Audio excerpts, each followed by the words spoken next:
Hi little bees, and welcome back to our apiary. I'm Dr. B and I'm so excited about today's video because today I am going to take you all the way through from concept to creation so that you can create your very own vision board. If you want to reach your art goals, this is going to be so important for you, and creating a vision board is your first step to achieving those. So let's get started with today's episode.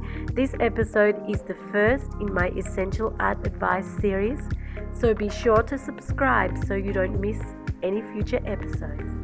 Let's go!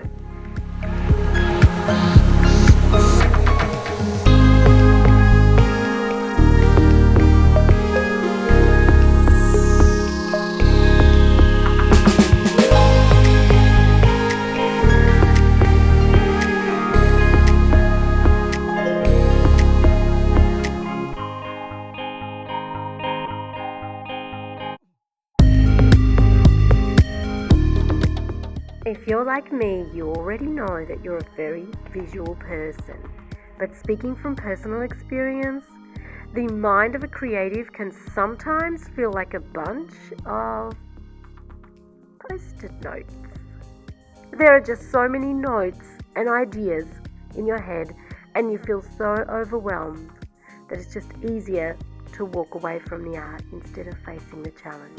The goals become a mixture of ideas with no clear direction and no path to follow, and perhaps no clear goals in the first place.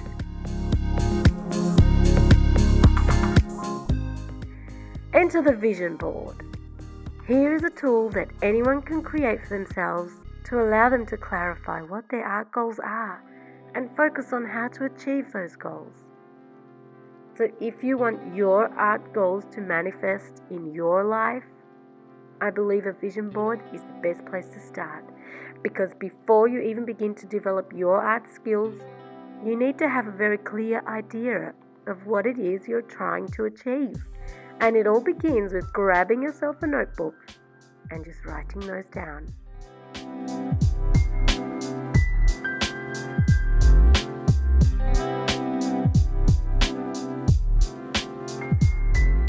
All you need are 3 or 4 important points that you will want to articulate as your goals. Feel free to pause it to see what I've written here. These are goals for my channel.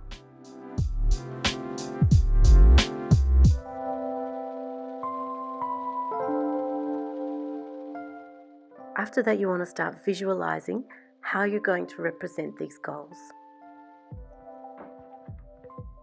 This piece was just a fun, simple illustration, and actually it's very, very different to my usual style, which features mainly nature-themed realism.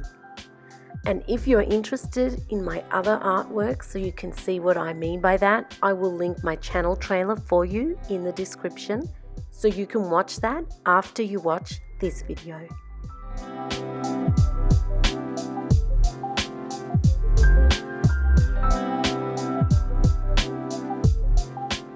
So once you've got your layout figured out, you'll want to make a first draft on a separate piece of paper so that you can very easily understand where each of your elements of your illustration will be going.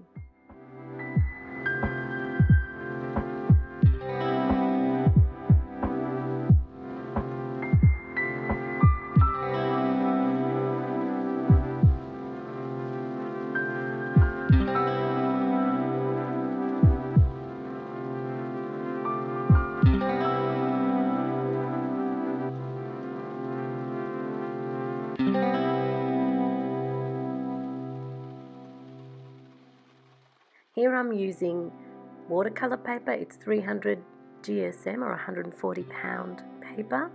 The texture is hot press, so it's very, very smooth. Draw your illustration out onto the watercolor paper, being careful not to press too hard. I've got some watercolor crayons here that I will use for part of the illustration. Just use any dish or saucer that you have and a spray bottle. I did find the process of making your own colour with the watercolour crayons to be quite laborious. So later on you'll see I just took a set of watercolor paints that I had. They were just a set of watercolor pans from Faber-Castell. Once you've got the colors you want, start putting them down on the page, remembering that with watercolors and really with any art medium, you want to do layers and layers and layers. That will give your piece depth, even in a simple illustration like this. I had to go in several times after a layer had dried to get the look that I was trying to achieve with my illustration. So as you can see, the colour was looking really, really light and quite faint for the first few layers. And all I did was just wait until each layer dried, and then I would add more colour over the same area. Now adding our cute little beehives. Just make sure you remember that between layers, you must allow it to dry all the way, because if you don't, the watercolor will just kind of bleed, sections will bleed into each other, and you don't get the crispness that you're looking for. I decided at this point to switch over to a very fine tip water brush, because obviously to put in all of the little bees, I would need something a lot finer than what I was using. Also, I wanted to put in my final layers, which included very, very fine details. Always when you're doing any piece of art, remember that you are doing the block-in stage and then you work your way towards the finer details. You never ever start with the fine details. Just making sure that every one of those lines was following the same curvature around each of the beehives. And now don't forget to add your shadows and some more texture to the wood. I went ahead and added the words in fine liner.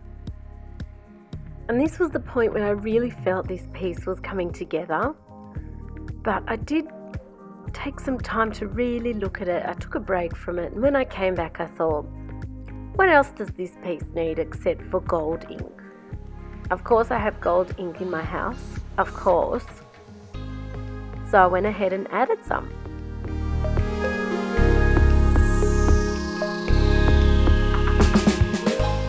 I'm so glad that I did. It just needed something a little bit special, just a little touch of glam. And voila! This is the vision that I have in my mind. Our very own symphony of bees. This is what we can achieve together. I would love for you to be part of it. And if you know someone creative, please share this video with them so they can make their own vision board. Because by sharing this video, you will be helping someone else bring their art to the world. And by making your very own vision board, the world will get to see your art too. So come on little bees, it's time. Give yourself a bit of time to get this project going. It's such a fun exercise for you to try. Even if you only get through the writing part, this is going to bring you one step closer to achieving your art goals. And remember, if you break things down enough into little steps, one day you will find yourself exactly where you wish to be. And your art goals will manifest themselves in your life too. Please let me know in the comments how you guys went with putting together your vision boards. And what are some of the art goals you've included? I would love to know. So, my little bees, stay busy and keep creating. Please let me know how I can help you. Be sure to leave a like and subscribe to support the channel, and I will see you in the next video.